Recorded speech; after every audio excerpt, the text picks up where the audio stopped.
Selamat bertemu kembali dengan saya, Sugeng Haryadi, di mata kuliah IT for Business. Pada episode kali ini kita akan membicarakan masalah chapter 5, yaitu Data Resource Management. Nah, kalau ngomong Data Resource Management, ini adalah data yang dipertukarkan melalui satu jaringan dari komputer satu ke komputer yang lain. Dari hardware satu ke hardware yang lain melalui medianya, yaitu software yang minggu lalu kita bicarakan. Nah, bagian satu terkait dengan landasan teknis dari manajemen database, yaitu manajemen database adalah suatu sistem atau perangkat lunak yang dirancang untuk mengelola suatu database dan menjalankan operasi terhadap data yang diminta oleh penggunanya. Jadi demikian banyaknya data katakanlah, tapi kalau nggak bisa dimunculkan pada saat digunakan, maka ini sama saja seperti tempat sampah ya. Tempat sampah gudang data demikian banyak, atau yang kita sebut dengan big data, tapi nggak bisa diambil, nggak bisa dilakukan data mining oleh penggunanya, maka sama saja ini akan membebani di server kita atau hard disk kita, nggak ada gunanya. Dan jadi terkait dengan DBMS yang baik, database management system yang baik, itu adalah data yang menjalankan operasi terhadap data di sini ya, softwarenya, kemudian dan bisa ditarik kembali atau digunakan kembali oleh penggunanya di waktu yang dibutuhkan. Contoh tipe data sistem database di sini adalah data akuntansi, data sumber daya manusia, data sistem pendukung pelanggan, dan lain sebagainya. Data akuntansi juga sama ya. Data akuntansi kalau misalkan data dari transaksi-transaksi yang ditumpuk saja, kemudian dipanggil tidak bisa, itu sama dengan sampah ya. Sama dengan sampah.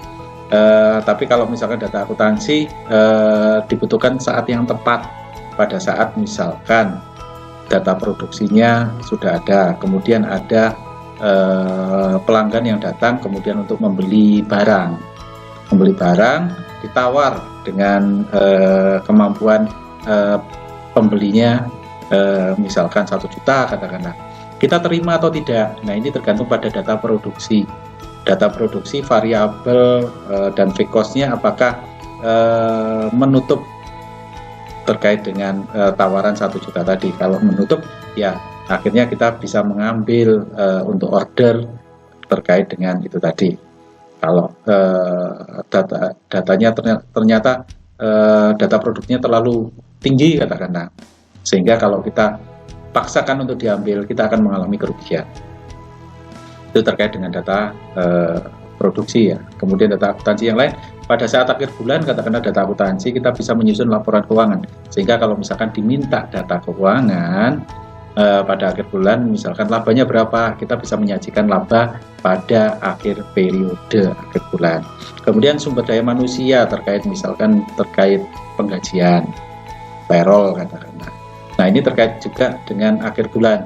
Pada saat akhir bulan harus melakukan perhitungan terhadap gaji dan upah karyawan, maka data yang dibutuhkan harus bisa dipanggil pada saat akhir bulan tadi. Kalkulasi terhadap gaji dan upah selama satu periode atau 1 bulan tersebut. Kemudian data terkait dengan pelanggan dan lain sebagainya. Pelanggan tersebut harus dikasih diskon dan lain sebagainya karena pembeliannya sudah banyak. Nah, itu terkait dengan data pendukung pelanggan. Nah, bentuk logika dari elemen database tampak seperti yang ada di layar ini. Contohnya ini adalah data resource, human resource, data terkait dengan sumber daya manusia ya. Nah, ini fungsinya untuk apa ya? Terkait dengan misalkan payroll terkait dengan penggajian pada akhir periode, pada akhir bulan. Nah, data yang diinputkan apa saja? Misalkan ada rekotan dari karyawan 1. Nah, rekotannya bentuknya apa? Ada field nama, field itu 1 kota ya, nama karyawannya siapa, kemudian nomor fieldnya, nomor karyawan tadi, nomor induk karyawan itu berapa, kemudian gaji pokoknya berapa, dan lain sebagainya.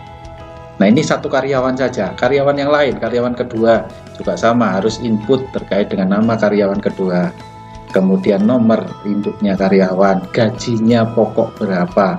Satu karyawan dengan karyawan yang lain mungkin gaji pokok berbeda, sehingga kita harus punya database tentang nama karyawan, nomor pokok karyawan atau nomor induk karyawan, dan gaji masing-masing karyawan, sehingga pada akhir bulan begitu kita panggil untuk melakukan pembayaran gaji, data tersebut siap digunakan.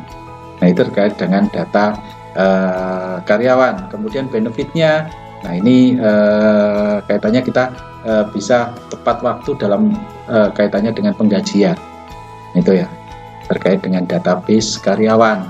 Ini contoh tentang database human resource.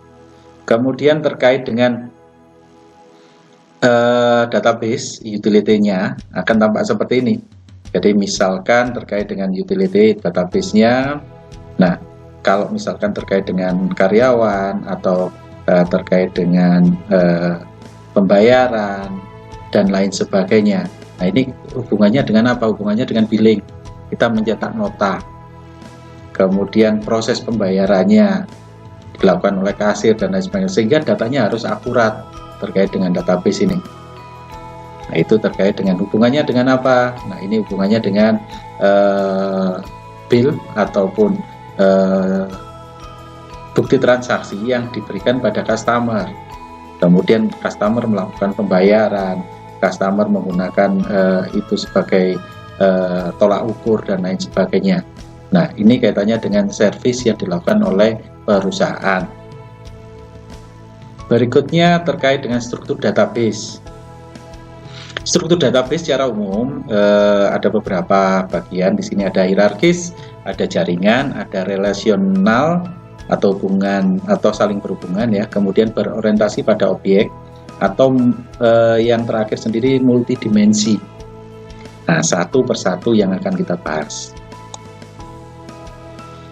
Struktur database yang pertama terkait dengan struktur hierarkis. Di sini adalah model hierarki tradisional, semua catatan tergantung pada yang ada di dalam satu file tadi ya, dan diatur dalam struktur multi level tingkatan tertentu, terdiri dari satu akar catatan dan jumlah apapun dari level bawahannya.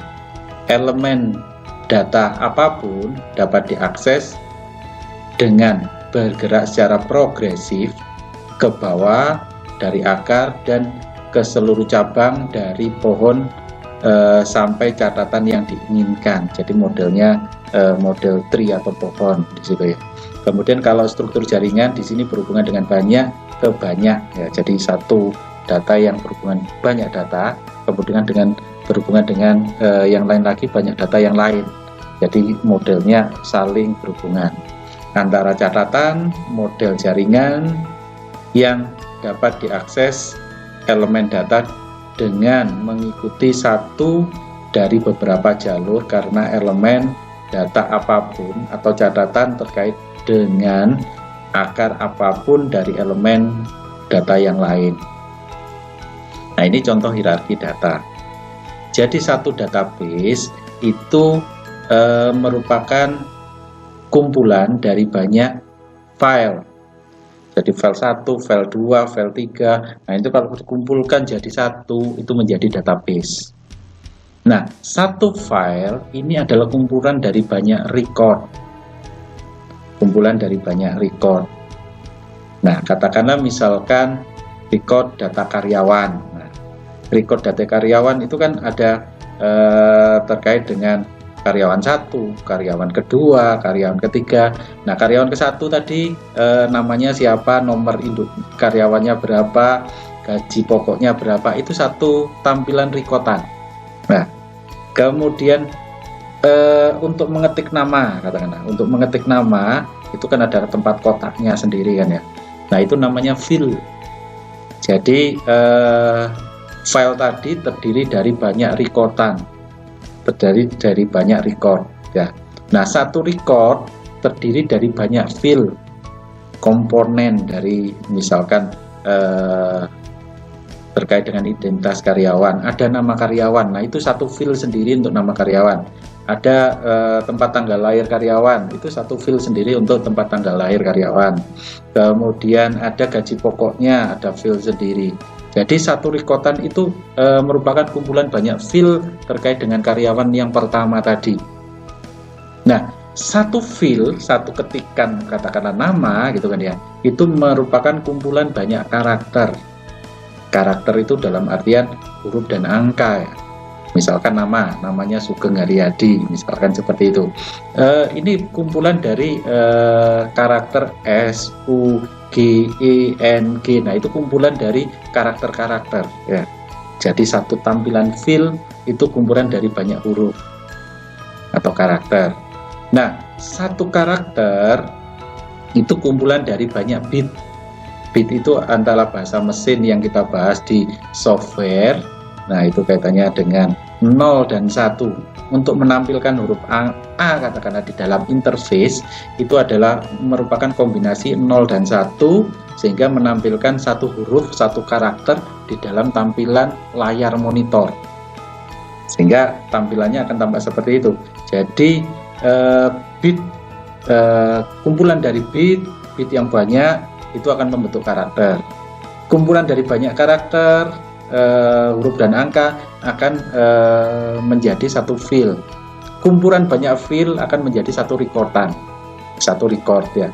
Kumpulan dari banyak record 1, record 2, record 3 akan menjadi satu file ya. Kemudian file yang banyak dikumpulkan akan menjadi database. Jadi kalau misalkan disuruh menceritakan tentang hierarki database, Anda bisa menceritakan mulai dari bawah, mulai dari bit, atau kebalikannya, mulai dari database juga bisa. Jadi database merupakan kumpulan dari banyak file. Satu file merupakan kumpulan dari banyak record. Satu record merupakan kumpulan dari banyak file. Satu file merupakan kumpulan dari banyak karakter, dan satu karakter merupakan kumpulan dari banyak bit. Nah, ini akan tampak seperti yang ada di layar ini tentang hierarki data. Kemudian konsep data fundamental. Nah, itu saya katakan tadi karakter. Karakter ini adalah elemen data logis yang paling mendasar yang dapat diobservasi dan dimanipulasi, terdiri dari alfabet, tunggal, numerik, simbol, dan lain sebagainya. Jadi ada huruf A, ada angka 1, ada angka 2, ada angka 3, dan lain sebagainya. Atau simbol koma, ya, simbol tanda seru, dan lain sebagainya. Itu karakter, ya. Kemudian yang kedua terkait dengan field atau bidang. Nah, ini pengelompokan dari banyak karakter tadi diinputkan dalam satu kotak gitu kan ya, itu menjadi bagian dari banyak karakter, itu namanya field atau bidang tadi ya. Kemudian recordan ini semua bidang yang digunakan untuk menggambarkan atribut dari entitas. Kunci primer adalah jenis pengidentifikasi unik untuk catatan. Itu tadi satu recordan itu merupakan kumpulan dari banyak file tadi. Nah, recordan misalkan karyawan pertama namanya Sugeng misalkan. Nah, itu terdiri misalkan nama, tempat tanggal lahir, filenya, kemudian gaji pokoknya berapa, kemudian tahun masuk di dalam perusahaan berapa, sudah berapa tahun di perusahaan mengabdinya. Nah, itu semuanya adalah satu tampilan recordan. Ya. Kemudian file. Kalau di Indonesia kan arsip, tapi sebenarnya ya kalau arsip itu kan file yang disimpan di gudang gitu kan ya. Tapi ya nggak apa-apa, kita kasih garis miring ya, file atau arsip.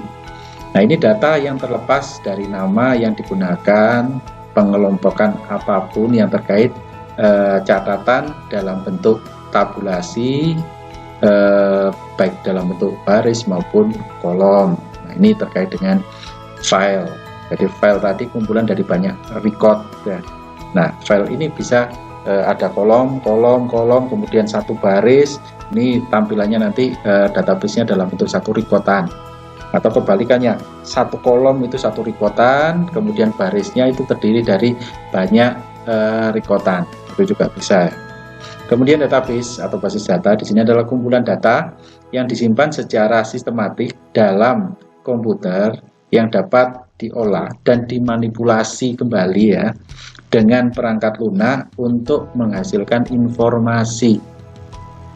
Nah, itu kaitannya. Jadi database yang bagus adalah database kumpulan data yang demikian banyak, tapi bisa dipanggil kembali, diolah kembali, sehingga menjadikan informasi yang sangat bermanfaat bagi penggunanya. Nah, kemudian struktur hierarkis tampak seperti ini, yaitu struktur DBMS yang awal, Database Management System. Ya, ini adalah rekaman yang diatur dalam struktur seperti pohon atau tree tadi ya, hubungan antara satu ke banyak, satu yang atas sendiri ya, misalkan departemen data elemen ya. Nah, ini merupakan kumpulan dari proyek-proyek yang ada di dalam perusahaan. Ada proyek A terkait dengan data elemen, data dasar ya, terkait dengan proyek B, proyek C dan lain sebagainya, sehingga dikumpulkan jadi satu menjadi datanya departemen. Nah, data departemen A katakanlah, atau proyek A katakanlah. Nah, ini yang mengerjakan siapa saja? Ada karyawan pertama, ada karyawan kedua dan lain sebagainya. Ada karyawan ketiga. Nah, ini dihubungkan menjadi satu dari data masing-masing karyawan menjadi data project yang A. Nah, ini tampak seperti ini. Jadi kalau yang paling atas kita munculkan di situ adalah dari satu, terus turun ke bawah itu menjadi banyak model pohon tadi. Ya, dari satu ke banyak, tampak seperti gambar yang ada di layar ini. Atau misalkan tampak seperti ini, kaitannya dengan penilaian dosen, katakanlah penilaian dosen ya, dosen misalkan Midun gini ya. Kemudian mata kuliah SIM, mata kuliah IT for Business atau apa, mata kuliah database. Nah, dia punya dua mata kuliah.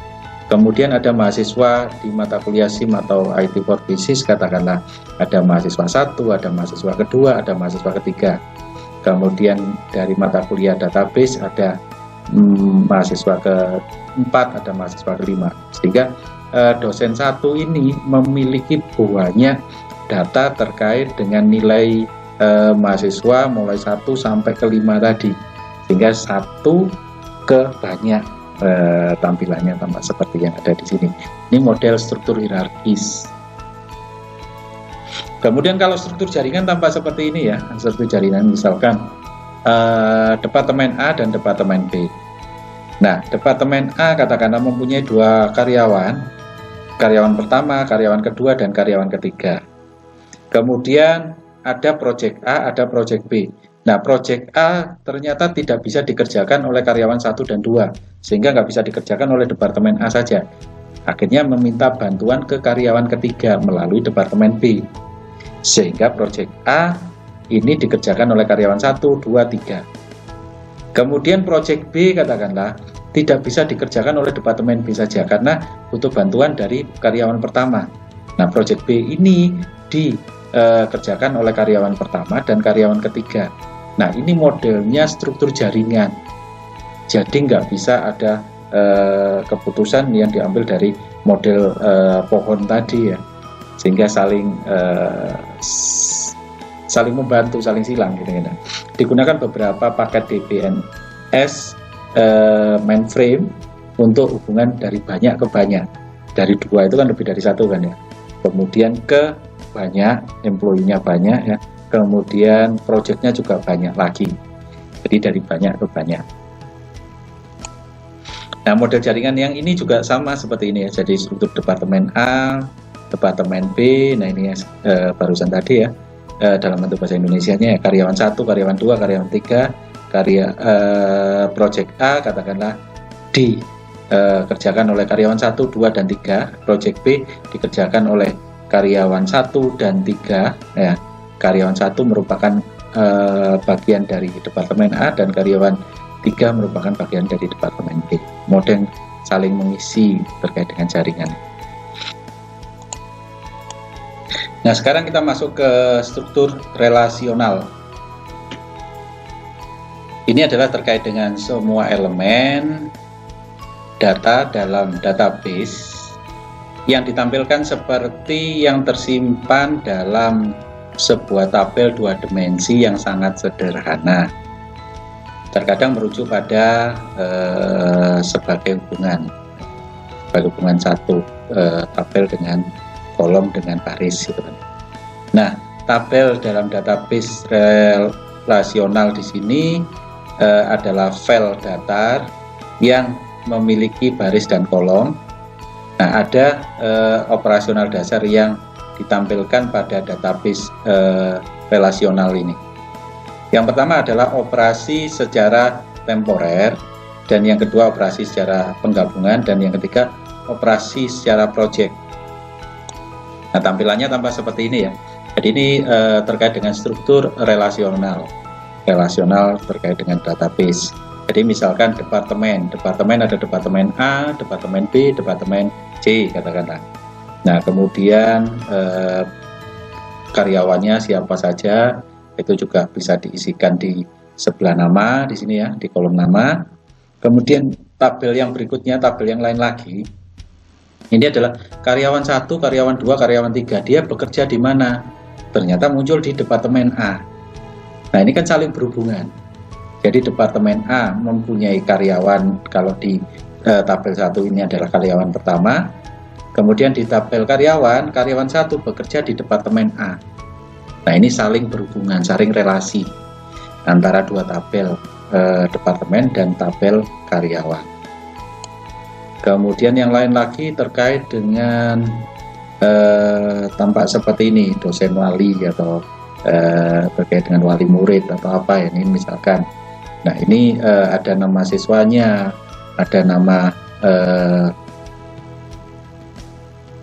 walinya dan lain sebagainya. Nah, ini tampak seperti ini. Nah, ini kode wali, ini ada di sini di data siswa ya. Kode dosen walinya ada di data siswa, dosen 1, dosen kedua, dosen ketiga.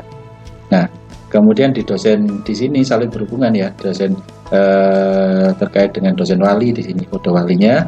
Nah, ini nanti ada data yang lain lagi yang terkait dengan dia mempunyai perwalian siapa saja.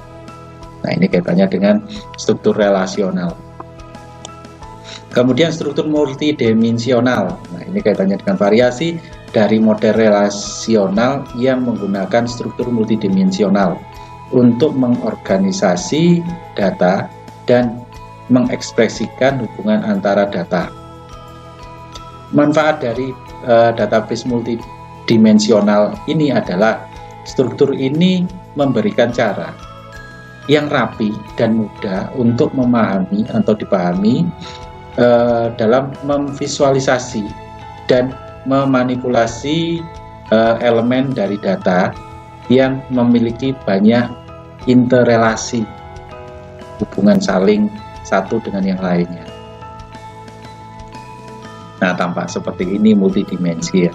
Katakanlah ibaratnya satu kotak gitu kan ya. Nah, ini kaitannya dengan misalkan data pertelevisian ya, ada kamera 1, TV 1, VCR, audionya siapa, kemudian di sini dipakai di bagian yang mana dan lain sebagainya. Nah, ini model multidimensi ya. Jadi satu bisa dipakai di dimensi yang lain lagi, dimensi yang lain lagi. Itu tampak seperti yang ada di layar ini. Ini data multidimensional. Kemudian struktur berorientasi pada objek. Ini adalah sebuah struktur satu teknologi kunci dari generasi aplikasi multimedia baru berbasis situs. Model berorientasi objek juga mendukung pewarisan yaitu objek baru secara otomatis diciptakan untuk mereplikasi beberapa atau seluruh karakteristik dari satu atau lebih objek ini. Nah, tampilannya tampak seperti ini ya. Jadi ada objek misalkan rekening bank. Rekening bank di sini atributnya adalah nama pelanggannya, ya. Kemudian saldo dari pelanggan tadi, kemudian bunganya berapa, kemudian operasionalnya bagaimana, ya terkait dengan tabungan, simpanan, ya, terkait dengan penarikan, terkait dengan mencari data pemilik dan lain sebagainya. Kemudian tentang pewarisan di sini, ya, objek yang lain terkait dengan rekening giro, katakanlah. Atribut yang dibutuhkan di sini adalah pemberitahuan batas kredit kalau misalkan pelanggan tersebut mau menarik giro. Kemudian laporan bulanan rekening koran. Kemudian operasionalnya yaitu hitung bunga yang terutang. Jadi kalau dia menarik giro dari bank, katakanlah 1 juta dalam 1 bulan, berarti bunganya berapa? Hanya 1 juta kalikan bunga yang berlaku giro di bank tersebut. Kemudian cetak laporan terkait dengan bulanan, itu terkait dengan rekening giro. Kemudian terkait dengan yang lain lagi, kita bisa turunkan lagi objeknya ke objek tabungan. Atributnya yaitu jumlah penarikannya ada enggak, kemudian jumlah deposit mungkin juga bisa, ya. Kemudian laporan triwulan, laporan bulanan. Kemudian operasionalnya yaitu menghitung bunga yang telah dibayarkan. Kemudian cetak laporan bulanan atau triwulan yang ada. Ini adalah struktur orientasi pada objek. Kemudian pengembangan database. Organisasi-organisasi besar biasanya menyerahkan kontrol pengembangan database perusahaan kepada database administrator atau DBA di sini. Terkait dengan DBMS-nya, database manajemennya, dia berarti ada yang mengelola, yaitu DBA tadi, database administrator, dan spesialis database yang lainnya atau bagian IT. Nah, kemudian delegasi ini memperbaiki integrasi dan sekuritas terhadap database organisasi. Jadi terkait dengan integrasi satu bagian ke bagian lain, yang menangani adalah administratornya ini. Para pengembang database menggunakan data definition language DDL di sini, ya. Untuk penyamaan data, sehingga database ini bisa dipanggil oleh komputer satu dengan komputer yang lain. Nah, database dalam sistem manajemen database seperti yang dimiliki oleh Oracle 11 atau IBM yang memiliki database 2 untuk mengembangkan dan menetapkan isi data, hubungan, struktur dari setiap database, serta memodifikasi rincian database saat diperlukan atau ditarik kembali informasinya. Nah, itu terkait dengan pengembangan database atau DBMS, Database Management System, yang dikelola oleh database administrator dengan menggunakan data definition language DDL tadi. Kemudian pengembangan database, data dictionary. Data dictionary di sini adalah sebuah katalog manajemen database atau petunjuk yang berisi metadata. Data dictionary ini mengandalkan komponen perangkat lunak khusus untuk mengatur database, definisi data, yakni metadata tentang struktur, data elemen, dan karakteristik dari database organisasi lainnya. Itu terkait dengan data dictionary. Jadi kalau misalnya kita memanggil elemen data tertentu, nah ini menggunakan data dictionary. Kemudian data dictionary di sini dapat menjalankan definisi elemen data standar secara otomatis kapanpun end user dan program-program aplikasi yang mengakses database organisasi tadi. Ini akan langsung muncul karena pengaruh dari data dictionary. Jadi misalkan kita memanggil data, katakanlah karyawan A misalkan. Nah, dari data dictionary tadi, misalkan namanya ada yang keliru, dia akan memunculkan berbagai alternatif dari nama tadi yang lebih berdekatan.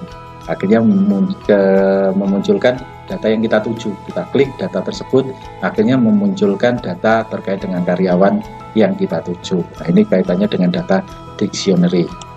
Kemudian membuat data tabel wizard. Nah, ini kalau kita menggunakan katakanlah database di Microsoft, katakanlah misalkan, ya ini kita membuat kolomnya apa yang dibutuhkan, ya, create using wizard misalkan. Nah, ini klik dan lain sebagainya, memunculkan field, kemudian komponennya apa saja. Nah, ini tampak seperti yang ada di layar ini. Kemudian perencanaan data dan desain database. Perencanaan data dan pengelolaan database bekerja dengan manajemen korporat dan penggunaan akhir untuk membangun model perusahaan yang menunjukkan proses bisnis dasar dari perusahaan. Kemudian mereka dapat menunjukkan kebutuhan informasi dari pengguna akhir dalam proses bisnisnya perusahaan, seperti proses pembelian, penerimaan yang dimiliki oleh semua bisnis. Nah, kalau dicontohkan dalam bentuk gambar tampak seperti yang ada di layar ini. Jadi inputnya diproses menjadi output, kemudian dari inputan tadi juga disimpan dalam bentuk data. Datanya kemudian dianalisa. Nah, analisa tadi akan memperoleh suatu hasilnya berupa informasi apa yang dibutuhkan oleh pengguna akhirnya. Nah ini juga akan dievaluasi feedbacknya bagaimana, apakah sudah sesuai dengan inputannya atau belum dari output yang diinginkan. Berikutnya yaitu pengembangan database, melibatkan perencanaan data, aktivitas, desain database, model data yang mendukung proses bisnis digunakan untuk mengembangkan basis data yang sesuai dengan kebutuhan informasi dari penggunanya. Ya, dari perencanaan kita juga akan memperoleh yaitu pengembangan sebuah model dari proses bisnis yang ada. Jadi harus direncanakan dulu. Direncanakan database apa yang diinginkan, tidak serta-merta kita langsung setting, kemudian file-nya kita atur, kemudian datanya kita ketik dan lain sebagainya, selesai. Tapi kita harus rencanakan output apa yang diinginkan, kemudian data inputan apa yang dibutuhkan dari output yang diinginkan tadi, sehingga akan memunculkan satu model perusahaan dari proses bisnis dengan dokumentasi database tadi. Kemudian persyaratan spesifikasi, mengerjakan kebutuhan informasi dari pengguna akhir dalam suatu proses bisnis. Kemudian baru diturunkan lagi di sini, yaitu menggambarkan kebutuhan pengguna yang memungkinkan diwakili dalam bahasa maksudnya bahasa mesin ya, atau menggunakan alat metodologi desain tertentu. Baru masuk ke tahapan ketiga, yaitu desain konseptual, yaitu menunjukkan seluruh persyaratan informasi dalam bentuk sebuah model tingkat tinggi. Ini implementasinya yaitu model data konseptual ini sering menunjukkan sebagai model hubungan entitas satu dengan yang lainnya. Kemudian tahapan yang keempat yaitu desain logis, yaitu menerjemahkan konsep atau konseptual ke dalam model database, yaitu DBMS-nya, Database Management System, atau kalau saya menamakan ini adalah prototipe-nya, tampilan sederhana dari satu sistem database tadi. Kemudian ini diterjemahkan dalam bentuk model data logis, misalnya relasional atau jaringan atau hierarki, multidimensi atau model yang berorientasi pada objek. Kemudian tahapan kelima yaitu desain fisik, yaitu membentuk struktur penyampaian data dan metode aksesnya. Nah, ini terkait dengan representasi dari penyimpanan model data fisiknya dan metode aksesnya. Ini 5 tahapan yang dibutuhkan dalam menyusun atau mengembangkan database management system. Jadi modelnya tampak seperti ini. Ini paling penting 5 tahapan ini dalam menyusun satu database management system, model datanya. Nah, kemudian terkait dengan ini contoh yang lain, yaitu pemesanan pembelian barang. Nah, pemesanan pembelian barang ini berhubungan dengan produknya ada nggak? Kalau misalkan kita mau beli, kalau sudah kosong katakanlah, nah itu kita bisa membeli produknya. Nah, terkait dengan produk, terkait dengan pemasoknya siap tidak dengan memasok produk ke perusahaan. Kemudian yang lain lagi terkait dengan data pesanan, ini berisi tentang pesanan pembelian, berarti siap dengan uang tunai yang harus dibayarkan oleh bagian kasir. Ini berhubungan dengan bagian keuangan. Nah, terkait dengan produk, ini sebagai bagian dari persediaan, sehingga harus berhubungan dengan kartu persediaan yang ada di gudang. Nah, kemudian stok yang ada ini disimpannya di mana? Di gudang. Informasi fisiknya ada di gudang. Nah, informasi fisik juga digambarkan lewat kartu persediaan yang tertempel atau tersimpan di dalam gudang. Nah, diagram di atas ini merupakan hubungan antar entitas produk pemasok, gudang dan lain-lain ini ya, pada proses pembelian atau penerimaan barang. Kemudian gambar fisik tampilan dari logisnya tampak seperti yang ada di layar ini ya. Agak gelap di sini, aplikasi terkait dengan database tadi, aplikasi misalkan tabungan atau pemeriksaan dan lain sebagainya. Ini kaitannya dengan aplikasi angsuran, kemudian model data penerimaan dan tabungan. Nah, ini terkait dengan model angsuran pinjaman. Nah, ini merupakan bagian dari proses data layanan perbankan. Kemudian masuk dalam sistem manajemen berbasis data, manajemen database DBMS-nya tadi. Nah, ini semuanya berbasis data semuanya, tidak berbasis kertas lagi. Nah, kertas tetap dibutuhkan sebagai bukti otentik adanya transaksi, tapi database adalah dibutuhkan untuk mempercepat proses transaksi. Tampilan penggunaan logisnya, elemen-elemen yang berhubungan dengan data atau subskema ini dibutuhkan untuk pengecekan tabungan dan proses angsuran pinjaman. Kemudian elemen-elemen dan hubungan skemanya ini dibutuhkan untuk mendukung semua layanan bank. Kemudian perangkat lunaknya, interface-nya DBMS memberikan akses pada database perbankan. Kemudian tampilan data fisiknya, yaitu tampilan organisasi dan lokasi data di multimedia penyimpanannya atau media penyimpanannya di hard disk atau di server dan lain sebagainya. Nah, akses ke sana harus ada dari tampilan data fisiknya. Kemudian bagian dari pengelolaan sumber data. Data merupakan sumber daya vital organisasi yang perlu dikelola seperti aset penting lainnya di dalam perusahaan, karena ini merupakan komponen dari sumber daya teknologi informasi. Di zaman ini tidak ada perusahaan yang dapat bertahan atau mencapai sukses tanpa adanya data yang berkualitas mengenai operasional internal mereka ya, perusahaan, dan lingkungan eksternal lainnya terkait dengan persaingan usaha dan lain sebagainya tadi. Kemudian itulah sebabnya mengapa organisasi dan para manajer perlu mempraktekkan manajemen sumber daya data ini, tentang data resource management ini.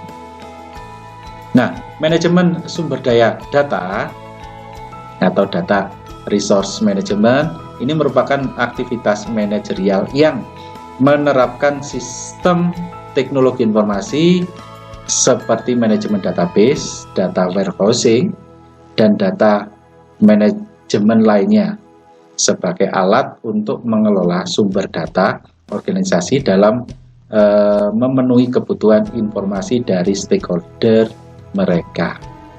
Nah, ini merupakan komponen yang sangat penting, sehingga informasi yang dibutuhkan oleh stakeholder, pihak-pihak yang berkepentingan terhadap perusahaan, dapat ditampilkan dengan cepat, dapat diberikan dengan cepat oleh database manajemen sistem yang ada.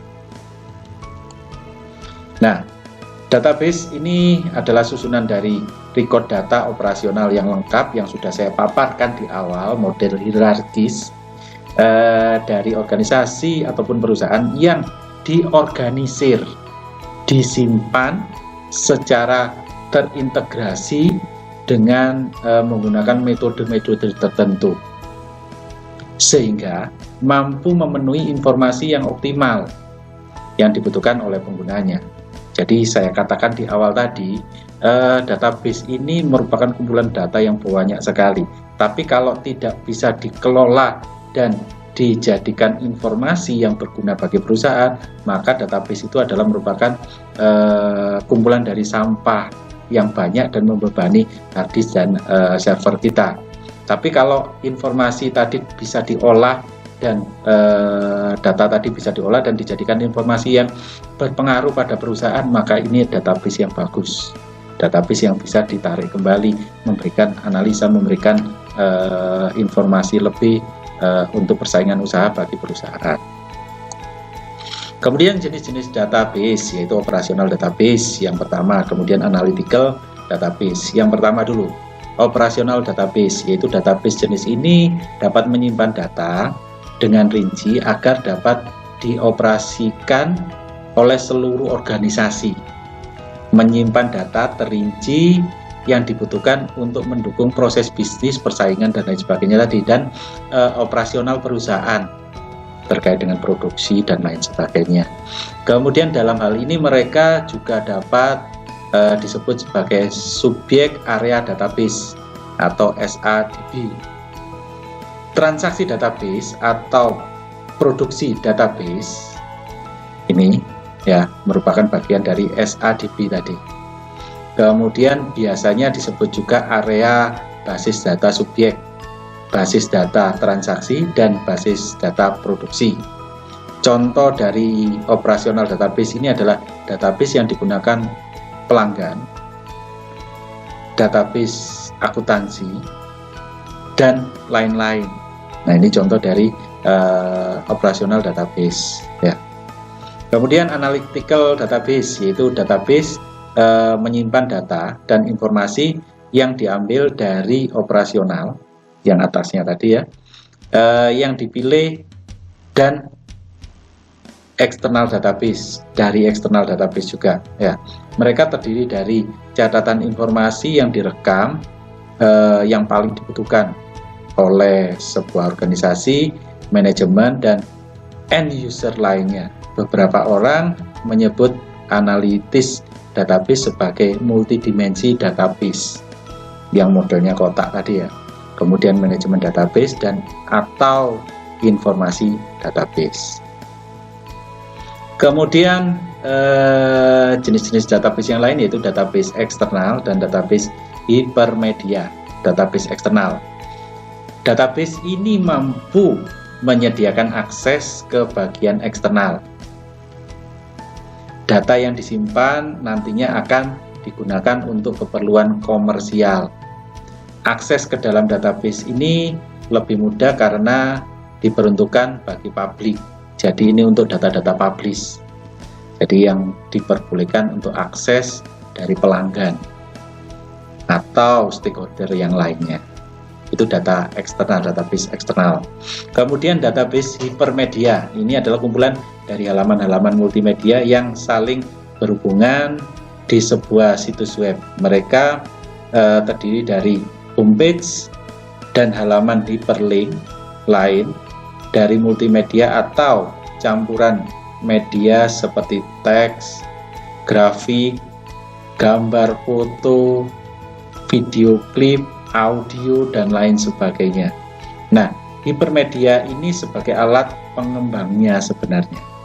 Jadi merupakan komponen dari itu semuanya. Jadi ada bagian dari teksnya, ada grafisnya, ada foto, ada video klip, ada audio, dan lain sebagainya. Itu database hipermedia, lebih dari satu media. Kemudian pergudangan data atau data warehouse. Data warehouse itu apa sih? Nah, ini adalah merupakan penyimpanan data yang telah diekstraksi dari berbagai operasional eksternal dan database lainnya dari organisasi. Ini juga merupakan pusat data yang telah dibersihkan, ditransformasi, dan dikatalogkan sehingga mereka dapat digunakan oleh manajer. Jadi sudah bersih dari data-data sampah yang enggak banyak digunakan, kan ya. Sehingga data ini sangat berguna bagi manajer dan pelaku bisnis lainnya untuk penggalian datanya, yang memberikan analisis dan akhirnya memberikan informasi untuk persaingan usaha dari perusahaan. Kemudian proses dari analisis online dan bentuk lainnya dari analisis bisnis. Kemudian penelitian pasar dan dukungan keputusan dan lain sebagainya. Ini kaitannya dengan data warehouse. Nah, pergudangan data di sini atau data warehouse dapat dibagi menjadi data pasar, di mana di dalamnya memegang subsusunan seperti satu departemen atau satu proses bisnis tertentu di dalam data pasar tadi. Ini terkait dengan data warehouse. Nah, yang lain terkait dengan penggalian data atau data mining. Nah, penggalian data ini sangat penting. Yang saya katakan di awal, bahwa kalau tidak bisa dilakukan data mining, sehingga data base-nya menjadi data sampah, karena nggak bisa dimanfaatkan, hanya membebani server dan hard disk kita. Nah, data mining ini adalah merupakan penggunaan utama dari gudang data atau data warehouse dan statistik yang mereka isikan. Dalam penggalian data pada data warehouse dianalisis dan mengungkapkan pola tersembunyi dan tren aktivitas bisnis historinya. Nah, dari data ini bisa kita melihat tren untuk penjualan, misalkan dari tahun ke tahun meningkat atau turun. Nah, kalau meningkat berarti kita bisa memprediksi tahun berikutnya akan terjadi penjualan sampai berapa besar peningkatannya. Nah, ini kaitannya dengan kapasitas produksi juga, sehingga kapasitas produksi juga akan menyesuaikan, kapasitas pasokan dari pemasok juga akan menyesuaikan dengan produksi yang kita lakukan. Kemudian penggalian data ini dapat menemukan korelasi baru, pola, dan tren dalam jumlah data bisnis yang luas tersimpan dalam data warehouse. Dapat mengakses menggali data lebih luas secara online, yaitu Online Analytical Processing atau OLP yang kita kenal, dan teknologi lainnya. Kemudian terkait dengan pengelolaan arsip tradisional. Nah, ini arsip-arsip tradisional ini terkait dengan tumpukan-tumpukan arsip dalam bentuk kertas dan lain sebagainya. Biasanya kalau sesuai dengan Badan Arsip Nasional, nah itu bisa dipakai sampai dengan 30 tahun. Setelah 30 tahun baru bisa dimusnahkan. Nah, arsip tradisional ini biasanya punya gudang tersendiri. Nah, gudang ini yang memakan tempat. Nah, kalau misalkan arsip tersebut juga bisa didigitalkan, ini akan mengurangi tempat yang dibutuhkan oleh arsip permanen yang besar tadi, gudangnya tadi. Nah, arsip tradisional ini digunakan selama bertahun-tahun. Masing-masing aplikasi bisnis dirancang untuk menggunakan satu atau lebih arsip data yang terspesialisasi, yang berisi jenis catatan dan data spesifik tentang objek tertentu. Kemudian masalah dalam pengarsipan data atau pengelolaan arsip biasanya selalu terkait dengan data soft copy, ya, terkait dengan data digital. Ada redundansi. Redundansi itu apa? Data yang sama, kemudian di save as dengan nama lain, di save as lagi dengan nama lain, sehingga datanya cuma satu, tapi filenya akhirnya banyak hanya dengan satu data tadi. Itu. Kemudian kurang terintegrasi, kalau sudah redundansinya banyak, berarti data tersebut kurang terintegrasi satu dengan yang lainnya. Kemudian saling ketergantungan data yang dibutuhkan berarti data yang mana, itu tergantung. Kemudian kekurangan dalam integritas dan standarisasi data, karena datanya cukup banyak sekali. Itu kaitannya dengan masalah-masalah dalam pengelolaan arsip. Nah, pendekatan dalam manajemen database sebagai fondasi dari metode modern untuk mengelola data organisasional. Sistem manajemen berbasis data di sini adalah paket sistem peralatan lunak yang penting yang mengendalikan pengembangan, penggunaan, pemeliharaan data base dari organisasi. Ini terutama yang menggunakan komputer utamanya ya, dan jaringan. Kemudian juga mengkonsolidasikan catatan data yang sebelumnya memegang arsip terpisah ke basis data, ke database ya, yang dapat diakses oleh banyak program dan aplikasi yang berbeda-beda. Itu kaitannya dengan pendekatan manajemen database management system. Kemudian pendekatan yang lain yaitu sistem manajemen database sebagai perangkat lunak interface antara pengguna dan basis data yang membantu pengguna mengakses satu atau lebih data dengan mudah dari sebuah basis data atau database. Nah, kaitannya apa? Untuk memberikan informasi terkait dengan perusahaan usaha, terkait dengan produksi, dan lain sebagainya.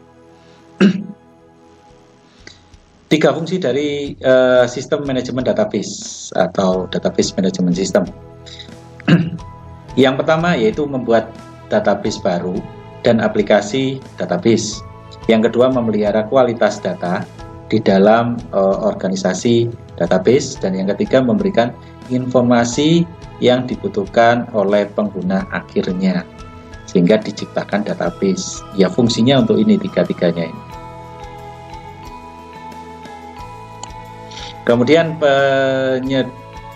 penyelidikan database, ya, ini adalah manfaat utama dari manajemen database dengan meminta informasi dari sebuah database menggunakan fitur permintaan atau sebuah laporan pembangkit. Fitur permintaan menyediakan respon permintaan data khusus. Laporan pembangkit ini memudahkan untuk spesifikasi dari format laporan untuk informasi dari sebuah laporan yang dibutuhkan oleh end user tadi.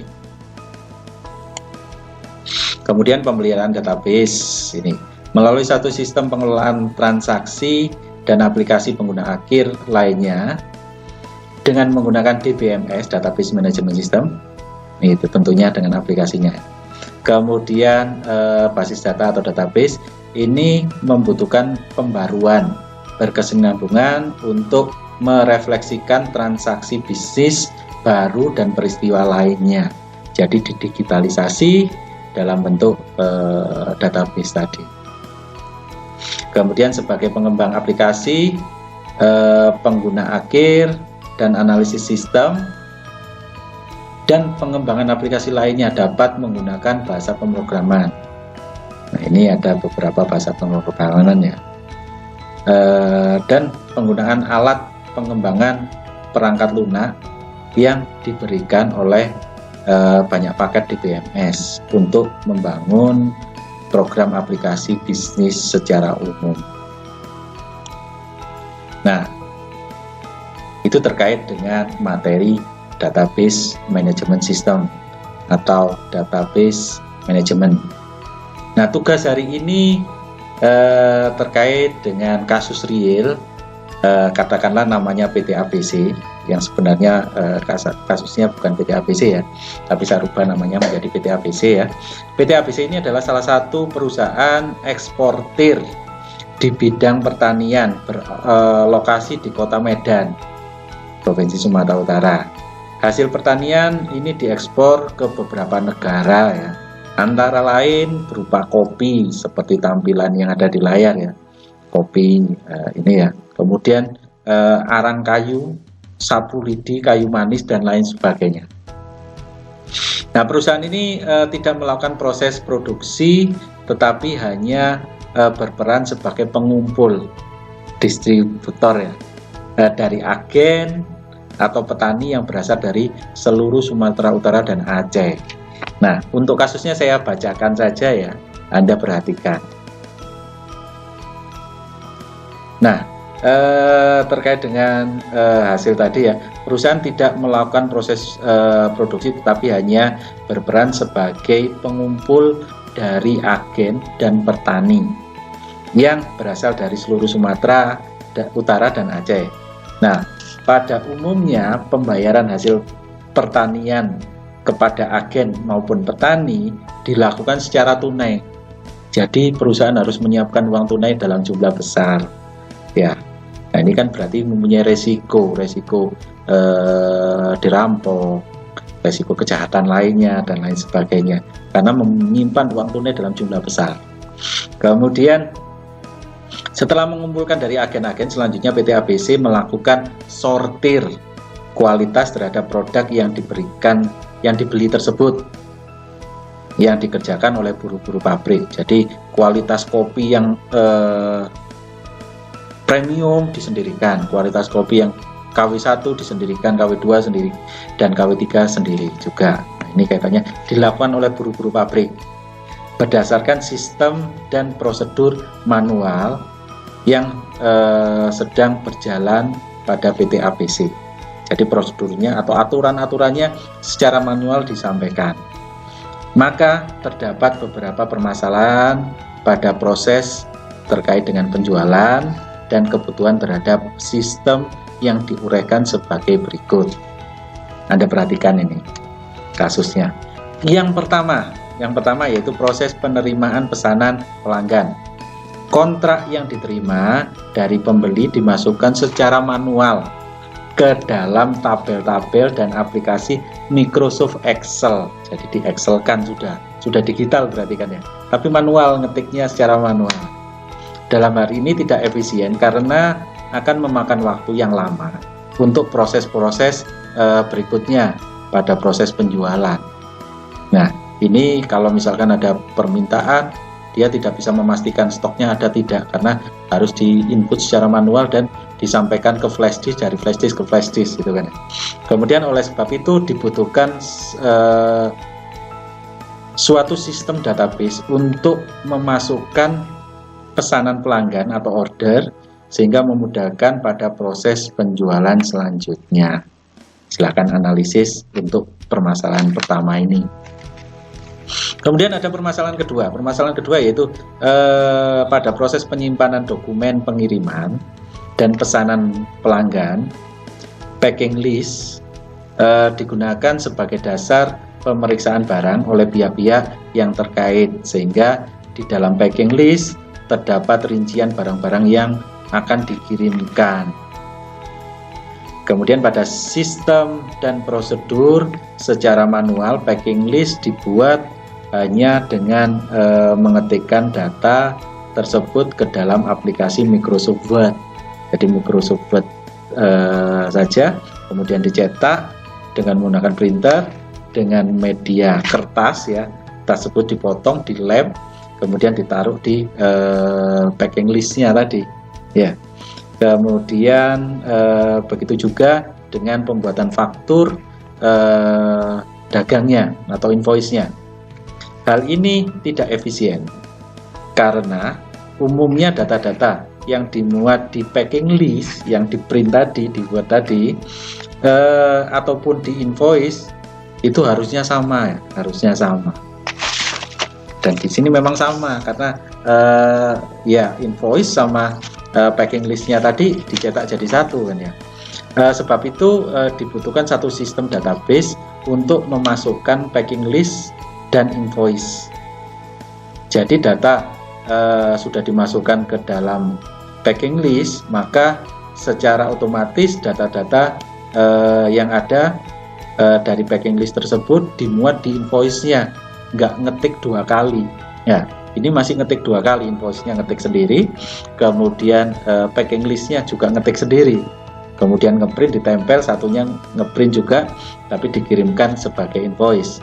Hanya dengan mengetik nomor pesanan saja, sehingga harusnya dia minta kebutuhannya sesuai dengan pesanan nomor berapa, ya sudah di packing listnya, masuk langsung otomatis ke invoice atau fakturnya. Itu permasalahan kedua yang harus Anda pecahkan. Kemudian yang ketiga, permasalahan yang ketiga ini. Real di lapangan ya. Pada proses penerimaan kas, jika asuransi sudah mencairkan ke bank dan uang sudah diterima, maka pegawai bagian penjualan memasukkan hasil penjualan tersebut secara manual ke dalam Microsoft Excel sebagai laporan penjualan, dan kemudian dicetak, di print lagi dengan menggunakan printer tadi, dengan media kertasnya tadi ya, kemudian jadi laporan. Oleh sebab itu dibutuhkan satu sistem database untuk memposting laporan hasil penjualan tersebut dan dapat menyimpannya dalam bentuk file, nggak perlu ngeprint lagi ya. Pada contoh kasus di atas, kasus tersebut termasuk kategori real time. Karena terkait dengan ekspor, berarti harus punya program database yang real time. Nah, tugasnya ini. Sebagai seseorang yang paham tentang DBMS yang sudah saya jelaskan tadi, saudara diminta memberikan usulan solusi untuk menangani ketiga permasalahan tersebut yang saya jelaskan tadi. Ya. Kemudian permasalahannya, apakah Anda akan membuat DBMS sendiri-sendiri, maksudnya untuk masing-masing permasalahan tadi, atau DBMS yang cuma satu? Jelaskan. Kemudian berikan gambaran model DBMS terkait dengan operasional yang itu tadi, permasalahan-permasalahan PT ABC. Oke, itu saja soalnya ya.